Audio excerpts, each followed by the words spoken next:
Hi, and welcome back to Fear Me It's Brie. We're on episode 32 today, and we're going to be talking about a few fun, I guess, things. James Cameron had a response to the Titan scenario, and I know it's kind of old news, but it's interesting to me. So we're going to look at that. I have another reason for you all to hate Target, as if we didn't have enough already. Just when I was thinking, like, maybe I'll just do the month of June. There's some things I need to get. They're a good place to get it normally. Maybe I'll go back in. I saw this story and I was just like, yeah, okay, I'm not going back there for a while. And then what was the other one? Oh, Putin, Russia, all that. We're going to talk about what happened there last week, and I gotta not twist this cord. I'm going to ruin it.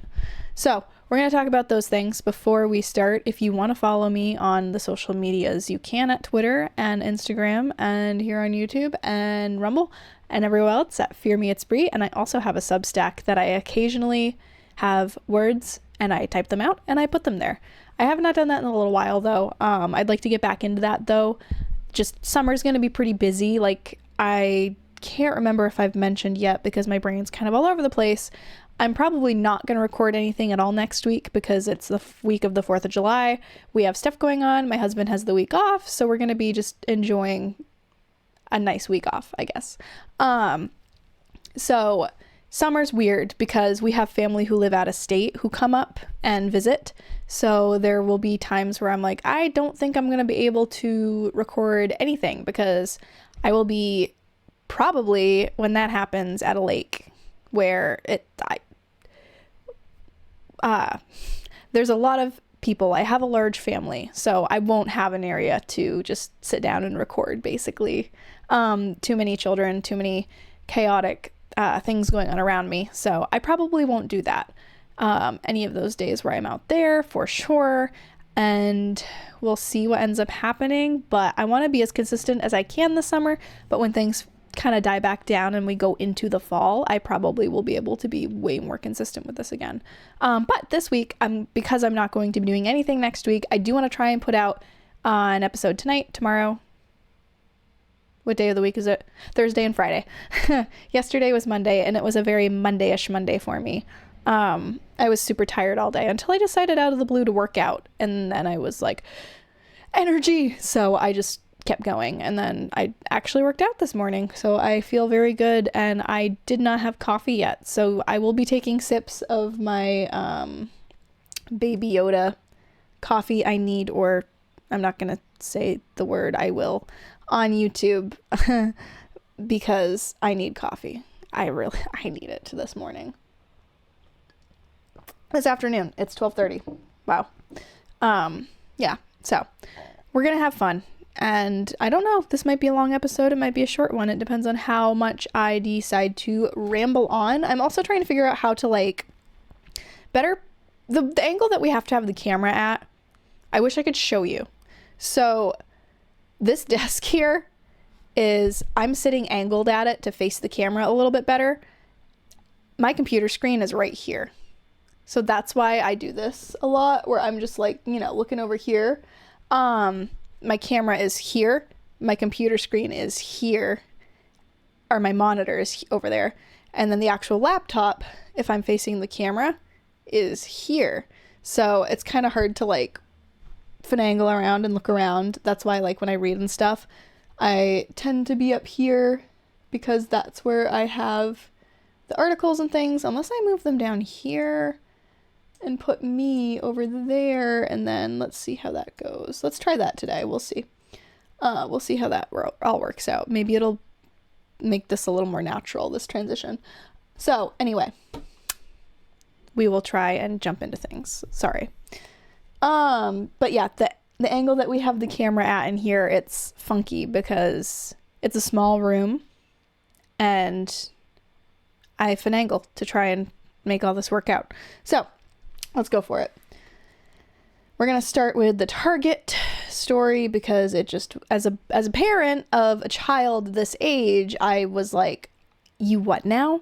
So Oregon Target employee allegedly films mom and 4-year-old in bathroom, and it was confirmed that it happened. I have more information besides just this, but we'll start with the we'll start with the article.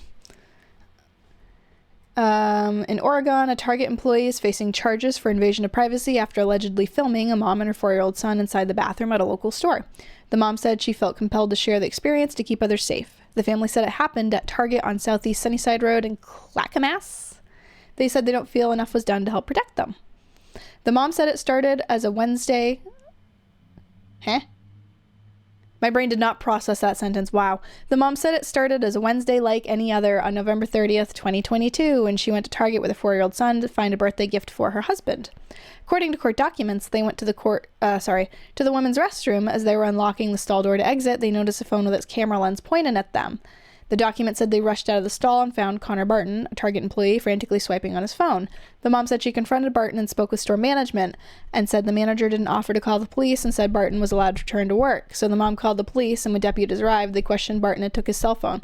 The mom said she felt her only option to seek justice was to get an attorney. I actually had an experience recently like this. I was at a local Walmart of ours, and this Walmart has had this happen at it before, so I don't think it was just me being paranoid. Wow.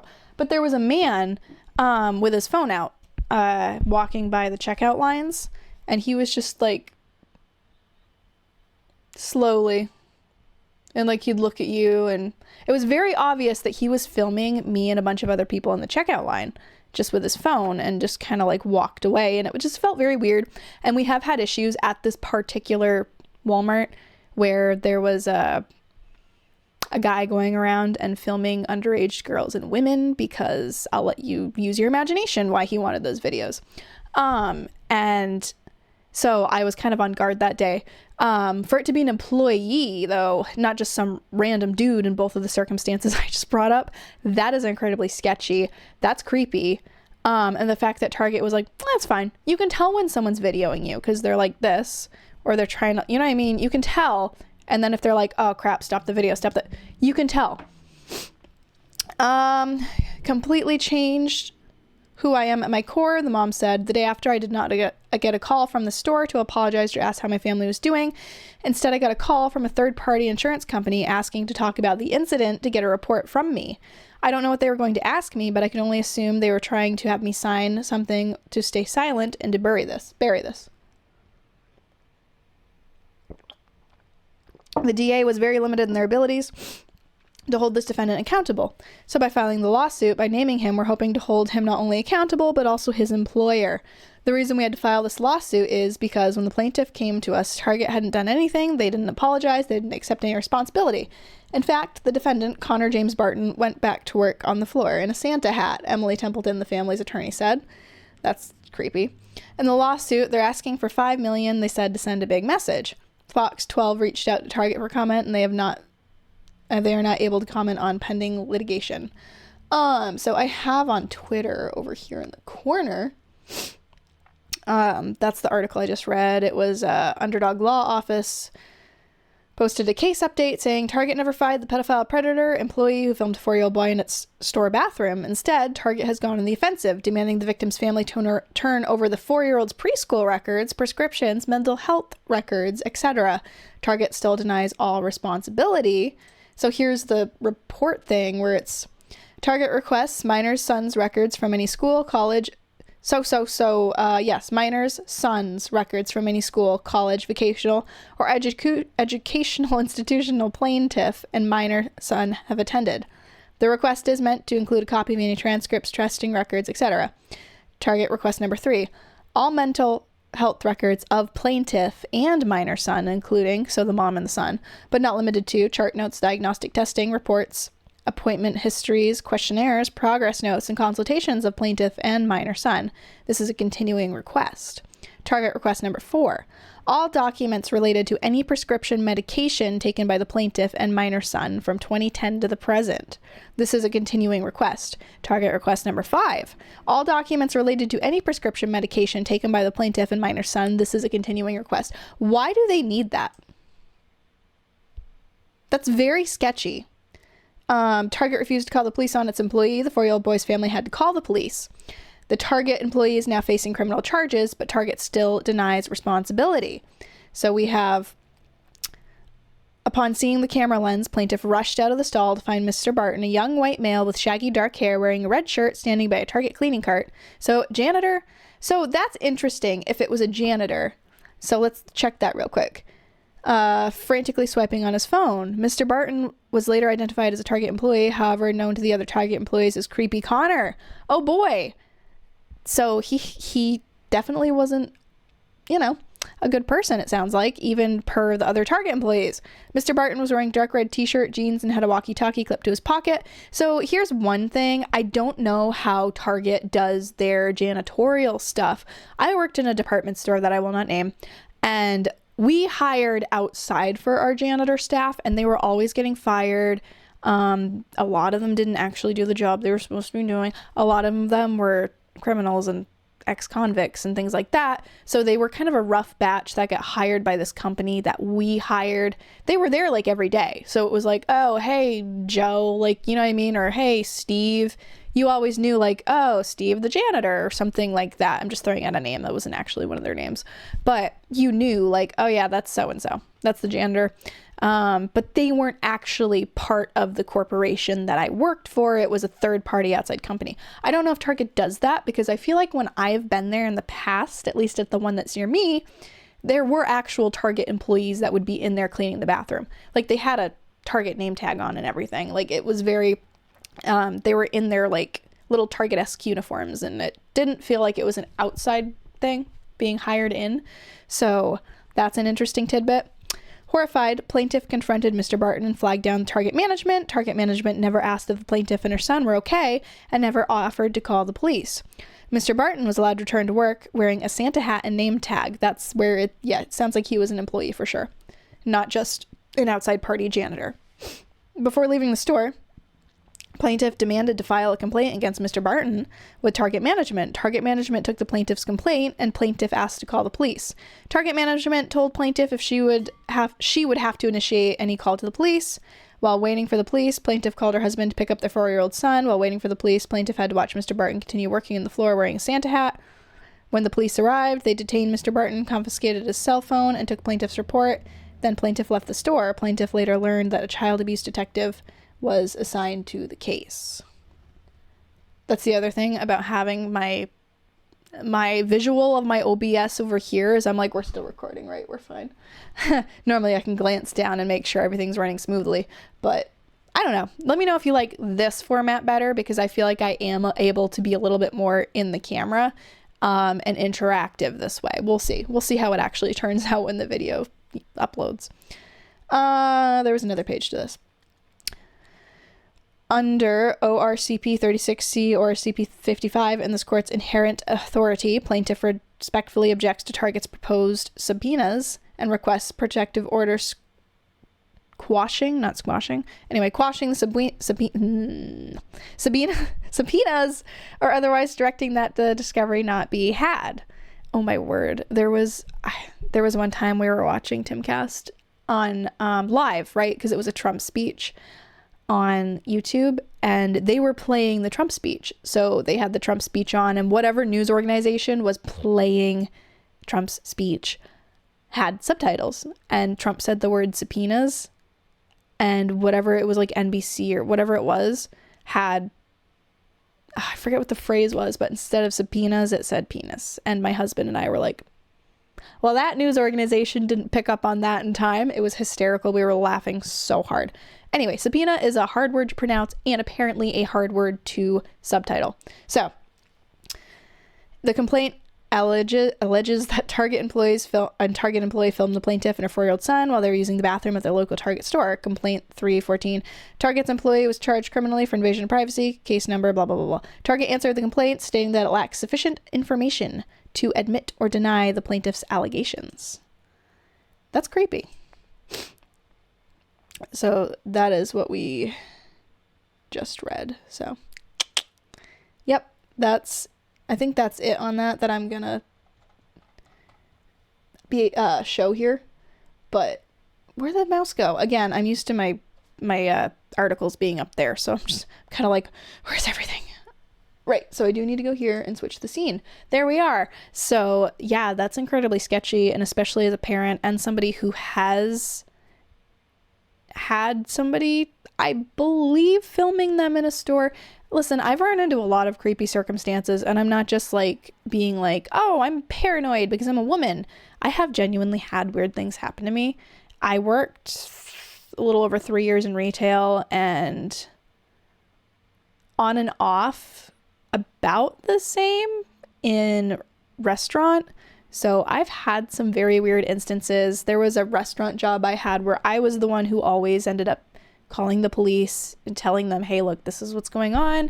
I don't know. For some reason, I was designated the, hey, Bree, can you call on them? Can you like run into the back room and just quietly?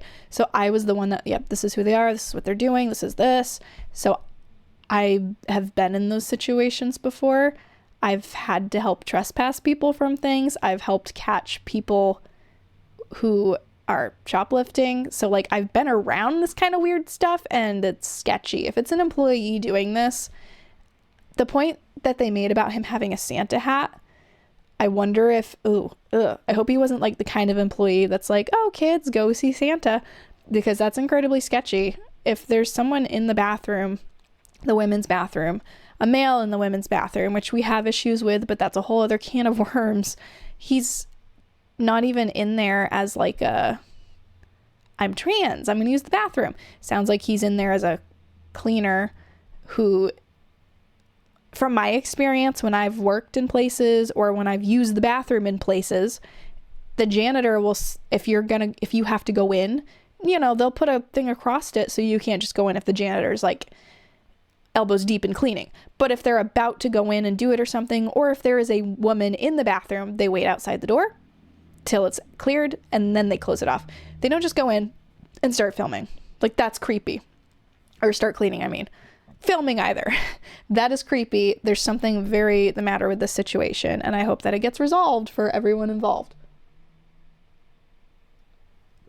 So, Target is still on my list of creepy places currently. Which stinks, because I was telling my husband I loved Target's swimsuits. That's where I would always get them, like every year, because they're about the same price. If you go into Target versus Walmart and get swimsuits, they're like the same price, but you can tell quality difference. Target is like astronomically better than Walmart's. So if I'm going to pay like $20 for a top and $20 for bottoms or whatever, I'm obviously going to go with the ones that are made better quality. But alas, I've avoided Target all June. And I guess I'll continue to avoid them. And again, we've talked about it's different where Target's actively promoting this stuff like crazy. Whereas I walked into Walmart, and I think it depends on where you are, but I walked into our Walmart and there was like a little cardboard box stand of like, hey, some Pride Skittles and rainbow beach towels, happy Pride, and that was it. I didn't see like anything else in the whole store. Whereas Target's like, let's put up banners and we're going to decorate like it's Christmas, but for Pride. And we're going to target the kids with it. And that's what the issue is here. That's why I still will go to Walmart versus Target, where it's more on your face in the nose. Wow. On the nose in your face. Okay, Brie. Maybe this coffee was a bad idea. I'm genuinely not sure anymore. So we're going to talk about OceanGate again. Can I just say for 1 second, I find it kind of funny that this is called OceanGate, because you know how normally when you have some kind of a scandal, it's blah, blah, blah, gate, Watergate. You know what I mean? Like, so it's like kind of funny because OceanGate, it just sounds like a scandal.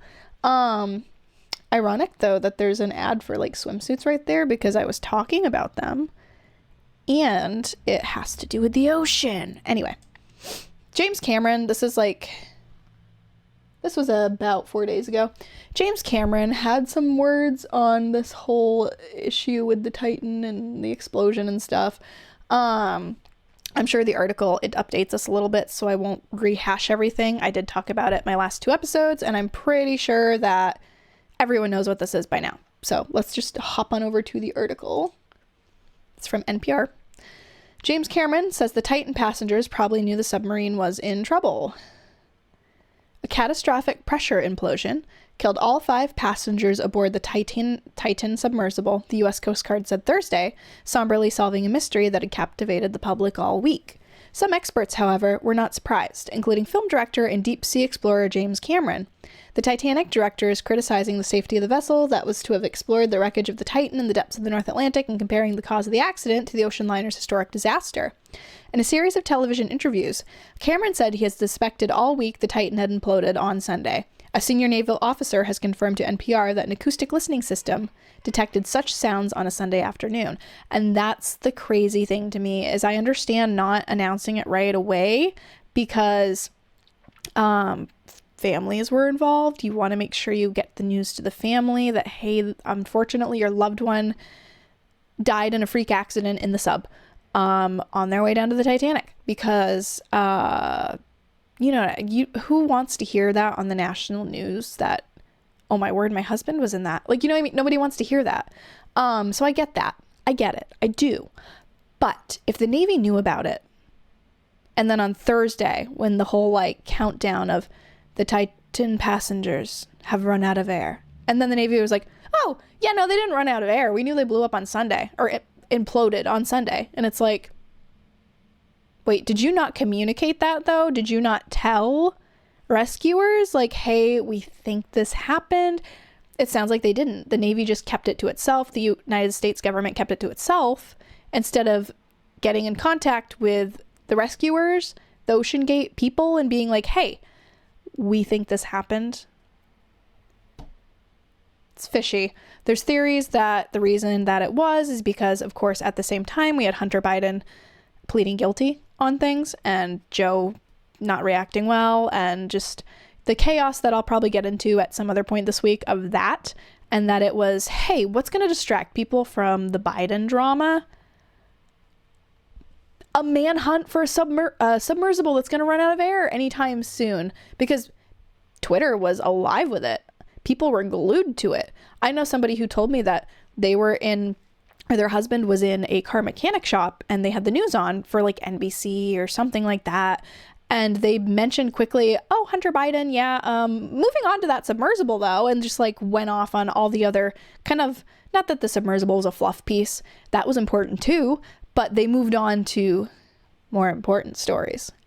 Then, hey, the president's son just pleaded guilty to this. The president has always said that they're going to crack down on people who plead to these things, and yet now that it's his son, he's like, oh, you know what, we're not gonna do anything, plea deals. So anyway, I would be lying if I said that I didn't wonder if there was something to do with that. Anyway, Cameron told ABC News that he believes the Titan's hull began to crack under pressure, and that the inside sensors gave the passengers a warning to that effect. Oh, that's awful to be like, oh, something's wrong. We understand from inside the community that they had dropped their ascent weights and they were coming up, trying to manage an emergency, he said. That's interesting. I did not know that. The Titan director is no stranger to deep-sea exploration. He has made a whopping 33 dives to the shipwreck itself, even calculating that he spent more time on the Titanic than its own captain did a century ago. That was supposed to be that captain, Edward Smith. That was his last voyage. He was retiring after that. How ill-fated can you get? That's awful. Yeah, sure, my last voyage can be the Titanic. Why not? He also dove the Mariana Trench, which is something that fascinates me like crazy. I hate the ocean. I'm fascinated and terrified at the same time. The deepest known point of Earth, about 3 times deeper than the Titanic wreck site in 2012, in a 24-foot cylindrical submersible he spent 7 years building. I think it's the explorer's job to go and be at the remote edge of human experience and then come back to tell the story, he told NPR that year. Cameron and many others in the deep submergence community had long been concerned about the vessel's safety and OceanGate's experimental approach, he said on Thursday, lamenting that the company had ignored experts' calls to undergo standard certification process. So James Cameron, like it said, he's been down to the Titanic so many times. He literally made a movie about the Titanic and wrote a story for it because he wanted to explore the Titanic and it gave him an excuse to. This guy knows what he's talking about when it comes to those things. That's why he's criticizing, like, that's experimental. You guys didn't really do many tests. I spent 7 years building this submersible, making sure everything was okay. And then we went down to the Mariana Trench. Doesn't seem like this happened in this case. I'm struck by the similarity of the Titanic disaster itself. I kept thinking this actually, where the captain was repeatedly warned about ice ahead of his ship, and yet he steamed at full speed into an ice field on a moonless night, and many people died as a result, Cameron said. And for a very similar tragedy where warnings went unheeded to take place at the exact same site, with all the diving that's going on around the world, I think it's just astonishing, and it's really quite surreal. Yes, so the Titanic, I talked about this an episode or two ago, about the lifeboats, why there were not actually enough lifeboats on it. There wouldn't have been enough lifeboats anyway for the passengers, had it been at full capacity. They were supposed to stop for the night, just like all of the other ships in the vicinity. You know how like airplanes have flight paths where they're, you know, you might be flying and you see like, oh, there's another one over there. You know, there's designated flight paths. There were designated paths to follow for White Star Lines and all of their ships. The Titanic decided not to stop that night when everybody else did, plow forward to keep its record-breaking timing or whatever, keep going, and there was no rescue available closer than 4 hours away, where if they had stayed on schedule, rescue would have been maybe 1 to 2 hours away. The ship did sink in a little over 2 hours, so they may not have gotten there in time anyway, but if they'd stayed on the trajectory that they were supposed to be on and within vicinity of those other ships, there should have at least been one an hour away, and there would have been an exponentially smaller loss of life, if at all. So anyway, Cameron stressed that deep submergence diving is a mature art with very few accidents when it began in the 1960s, and an even better safety record now, thanks in large part to the certification protocols that almost all such vehicles follow, except for this one. Just checking something. It's clear that OceanGate shouldn't have been doing what it was doing, he told Reuters. I used to call it Reuters, and everybody was like, it's not. Adding that he had declined an invitation from CEO Stockton Rush to go diving with them this season. Another person who apparently declined an invitation to go on this trip, and he showed text messages, I guess, from it, was Mr. Beast, the YouTuber. I guess he was invited, and he, for whatever reason, said no, which... Thank God for him, he said no, because he wouldn't exist anymore if he had said yes. Cameron described OceanGate's use of a carbon fiber hull as fundamentally flawed and said that he warned another company several years ago against using that same design principle. He says he regrets not speaking up more this time around. Now there's one wreck lying next to the other wreck, he said, for the same damn reason. Cameron was convinced the vessel had imploded on Sunday. Cameron told CNN that he was out on a ship himself on Sunday, so didn't hear about the missing vessel till Monday morning. He said he immediately made some calls to his network and found out within half an hour that the Titan had lost communications and tracking simultaneously. The only scenario that I could come up with in my mind that could account for that was an implosion, a shockwave event so powerful that it actually took out a secondary system that has its own pressure vessel and its own battery power supply, which is the transponder that the ship uses to track where the sub is, Cameron said. Later that day, Cameron got more information that was probably of military origin, although it could have been research suggesting there had been some sort of loud noise on Sunday consistent with that of an implosion. That seemed to me enough confirmation that I'd let all of my inner circle of people know that we'd lost our comrades, and I encouraged everybody to raise a glass in their honor on Monday, he said. Cameron said it was difficult to watch the frantic search play out over the next few days, knowing it was futile but hoping he was wrong. He especially feels for the families who had to go through it. The deep submergence community is small, Cameron stressed. He said he's known Paul-Henri Nargeolet, the legendary French submersible pilot, who was one of the 5 people aboard for 25 years. Wow. For him to have died tragically this way is almost impossible for me to process, he added. Cameron's safety concerns echo those of other experts. Cameron reiterated concerns that others from within and beyond OceanGate had been raising as far back as 2018, namely about the vessel's carbon fiber hull and the company's design not to have it certified by a third-party agency. I think it was unconscionable that this group did not go through that rigorous process, he told CNN. He told BBC he believed they hadn't done so because they knew they wouldn't pass. Oh boy. OceanGate said in a 2019 blog post the certification process only assessed the vessels themselves, not operational safety, which it took seriously. It also said regulation was preventing innovation, echoing comments Rush told Smithsonian Magazine that same year. Okay, but wow. Pressure holes should be made out of continuous material like steel, titanium, ceramic, or acrylic, he explained, in order to do modeling and finite element analysis to understand the number of cycles it can take. That is not the case with a composite material like carbon fiber made of two different materials blended together. So that's made, carbon fiber is made for if you want something light and you want something airy and maybe something that you could go down a little bit, see some whales swimming around at 300 feet, go back up. Not a 2-mile dive to the pressure of the entire ocean on top of you. That will cause that to buckle. And if it doesn't implode right away, over time, slowly, this is going to have fine cracks and things in it that you might not notice right away. But slowly, as pressure builds, and as you do this more and more and more, eventually it's going to crack under pressure. And so we all know the danger was delamination and progressive failure. Over time, microscopic water ingress, what they call cycling fatigue, he added. And we knew if the sub passed its pressure test, it wasn't going to fail on its first dive, but it's going to fail over time, which is insidious. You don't get that with steel or titanium. Cameron told ABC News the risk of implosion is first and foremost in our minds as engineers. When creating a submersible, he would eventually take to the Challenger Deep, the deepest part of the Mariana Trench.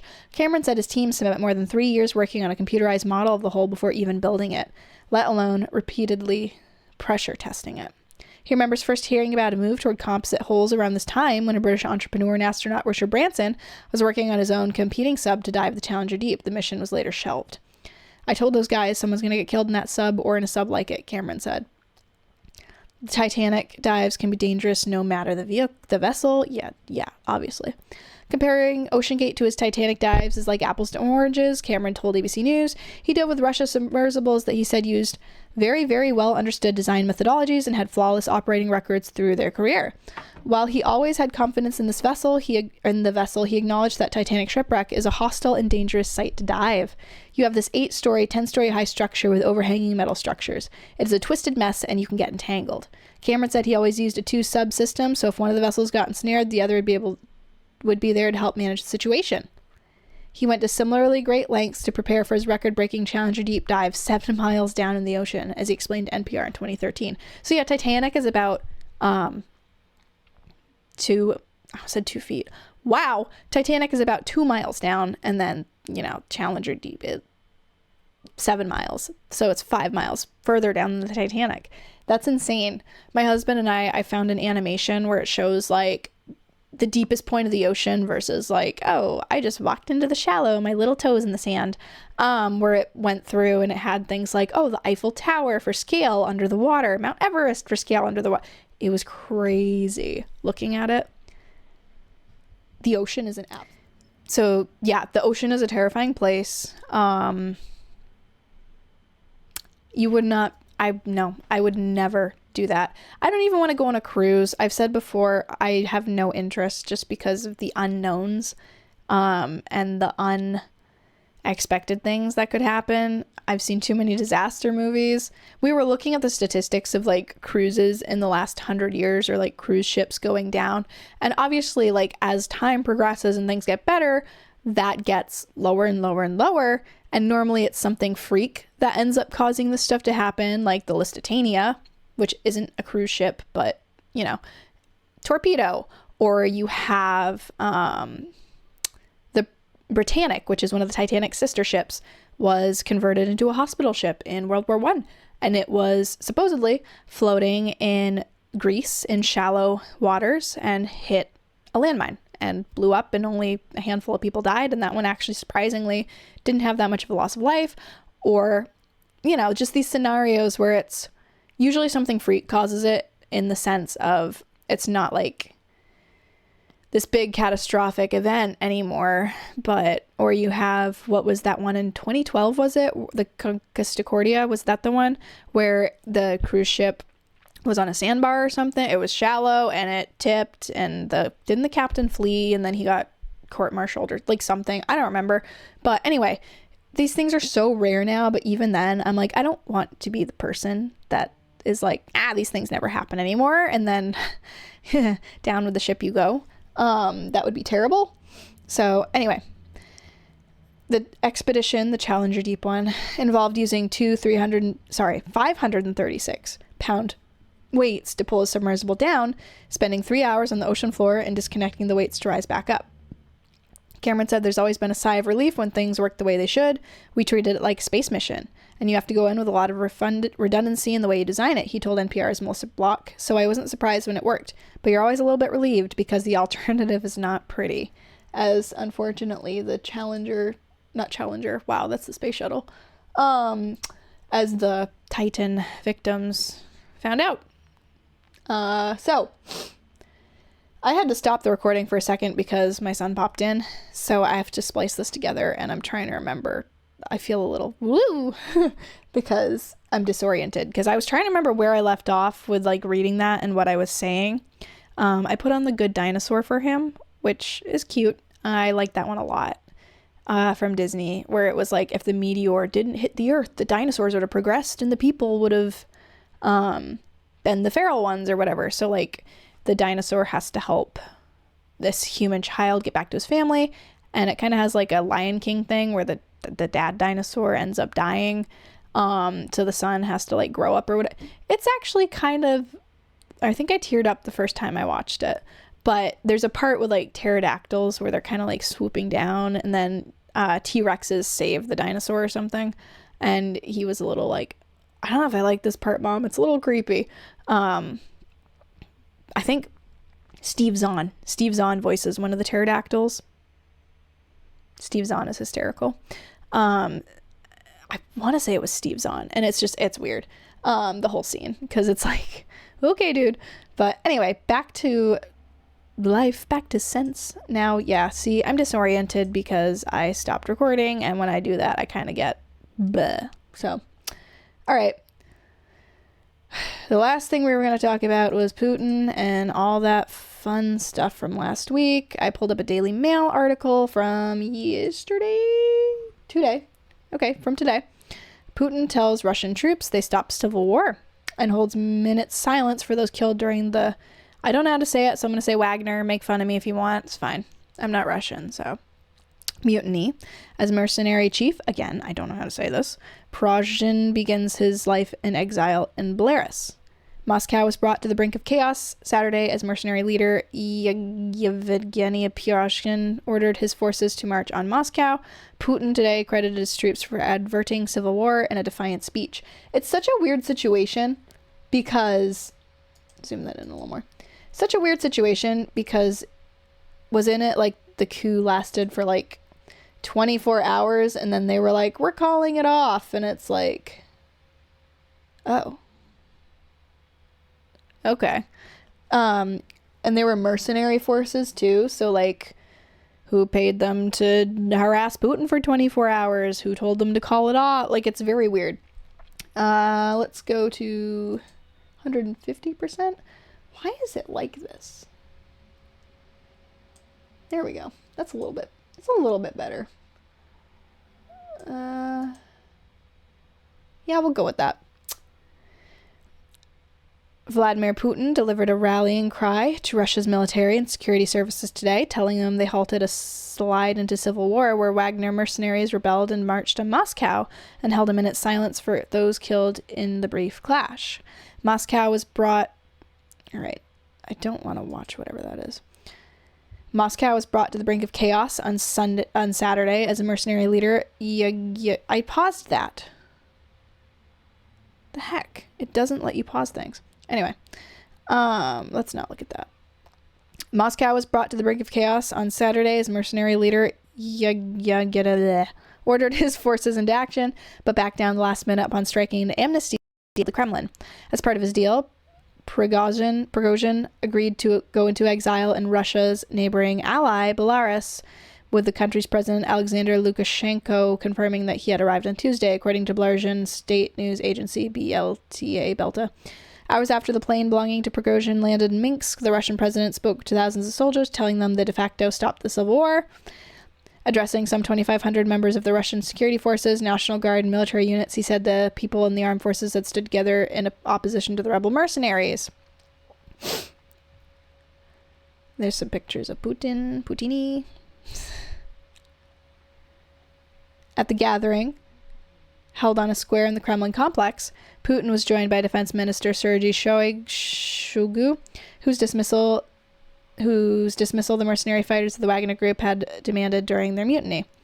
Putin requested a minute of silence to honor the Russian military pilots who were killed during the mutiny. As many as 15 Russian pilots were killed on Saturday after being ordered to engage as a mercenary convoy headed to Moscow, which shot them down, but a further escalation and a wider conflict was avoided. In the confrontation with the rebels, our comrades in arms, pilots, were killed. They did not flinch and honorably fulfilled their orders and their military duty, Putin said. In a rare official insight into Moscow's relationship with Wagner, Putin said the group had been entirely financed by the Russian state, which spent 86 billion rubles, 1 billion, on it between May 2022 and May 2023. In addition, Prigozhin made almost as much during the same period from his food and catering business, Putin told security forces. Putin's latest public address came after a private jet belonging to Prigozhin landed in Belarus following his agreement to go into exile there. Okay, Napoleon.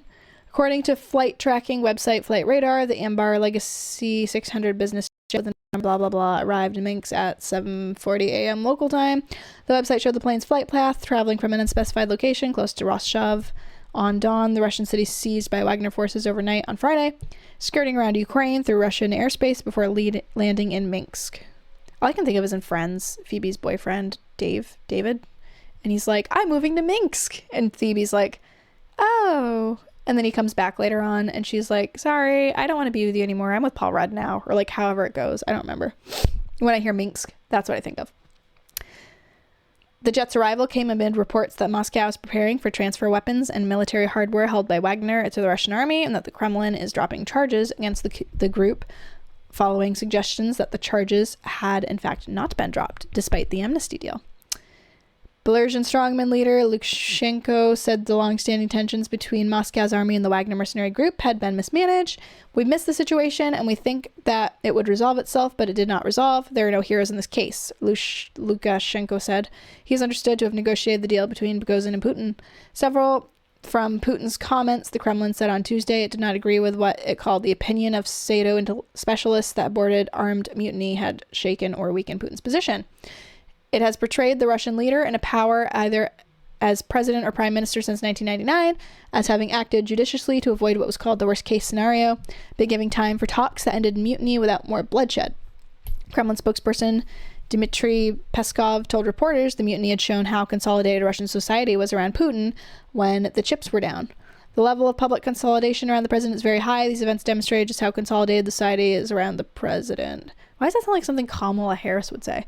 The level of consolidity is the level of consolidity. Like, she'd be like, you know what I mean? She'd be like, just repeating it over and over and over and over, like she's making some kind of point. That almost felt like that for some reason. But ... they chopped that speech up and like pulled the quote and stuff. So there was more to it than that. But like the way that they phrased it sounded like a Kamala Harris-ism. Asked if the Russian leader's position had been shaken by the dramatic events, Peskov said, we do not agree. There is now a lot of ultra-emotional hysteria among specialists, pseudo-specialists, political scientists, and pseudo-politicians. It is also rippling through some hysterical news media and on the internet and so on. It has nothing to do with reality. Interesting. So I guess Minsk, that's where he is. Peskov said the Kremlin had no information on the whereabouts of Yevgeny Prigozhin, the leader of the mercenary Wagner group, who led the brief mutiny and protest at what he saw as the poor handling of military operations in Ukraine under the terms of a deal that ended in the mutiny. Oh my gosh. Prigozhin was allowed to move to Belarus, and his fighters were given chances to sign contracts with Russia's regular armed forces or to move to Belarus with him. Peskov said the deal ending the mutiny was being implemented and that Putin always keeps his word. Hungarian Prime Minister Viktor Orban agreed with Peskov's assessment, saying he does not believe the Wagner mercenary group's mutiny has weakened Putin, calling it an event of no major significance. Prigozhin broke his silence yesterday, insisting he marched to Moscow to stop the Kremlin from taking control of the mercenary army and denying a plot to overthrow Putin and the Russian government. Speaking in an 11-minute audio clip posted on Wagner-affiliated Telegram channels, Prigozhin claimed that the armed uprising was a masterclass on how Russia's assault on Kiev should have looked. He said he only called off his group's surge for the Russian capital to avoid spilling Russian blood, adding that an uprising was intended to register a protest into ineffectual conduct of the war in Ukraine. Prigozhin described his Wagner mercenary fighters as perhaps the most experienced and combat-effective unit in Russia, possibly the world, and said his private military company had done an enormous amount of work in the interest of Russia. He also claimed that he launched the uprising to prevent the destruction of the Wagner group, noting they had been ordered to hand over their weapons to the Russian military and had suffered casualties in airstrikes at the hands of Russian air forces. The purpose of the campaign was to prevent the destruction of the Wagner PMC and to bring justice to those who brought their unprofessional actions, make a huge number of mistakes during the special military operation, Prigozhin said. We went to demonstrate our protest and not to overthrow the government in the country. Prigozhin, who did not reveal from where he was speaking, bragged the ease which he had advanced in Moscow exposes serious security problems. It comes despite the news website Meduza that claimed the mercenary leader frantically called Putin en route to Moscow, having realized he'd made a mistake, only for the Russian leader to ignore his call and serve as a chilling reminder of who remains in charge. Interesting. Prigozhin also claimed that despite not showing any aggression toward Russian forces, the Russian Air Force landed an aerial bombardment on his troops, killing 30 people. This, he said, was the trigger that motivated him to order Wagner mercenaries to seize Russian soil. He said, "We've covered 780 kilometers in a day. Not a single soldier on the ground was killed. We regret that we were forced to strike Russian air assets, but they dropped bombs and launched missile strikes at us." So, yeah, that's interesting. I think I'm going to stop with that one because it goes forever. But anyway, I don't know. I wonder who paid them to do what. Did Putin pay them to do this? Did America pay them to do that? Did Zelensky? Like, I don't know. I don't trust like anything anymore that comes out of the Ukraine conflict stuff. So I think I'm going to end this episode here. I keep hearing little footsteps and things in the other room, so I'm not sure what's going on in there. I should probably make sure he's actually watching his movie. Again, my plan is to be back on again tomorrow. Tomorrow. I think he's coming. All right, I gotta speed this up. I'll be back tomorrow. I believe I will be back Thursday and Friday as well this week. I will be posting the videos on YouTube and Rumble at 6 p.m. They are all premieres, so nothing is live since, as you can see, I'm a mother and I have to account for somebody potentially coming in and interrupting the stream. So right now I don't do live. However, I do try and be active in the live chat on the videos so that if anybody wanted to say anything, I'm usually in there responding to things, just because that's how I respond and connect, since these videos are not live and I can't actually look at people's comments live and things like that. So if you'd like to follow, you can. Fear Me It's Brie once again, everywhere that you can find me. And I hope everyone has a great afternoon, and I will be back tomorrow afternoon, and I will see everyone next time.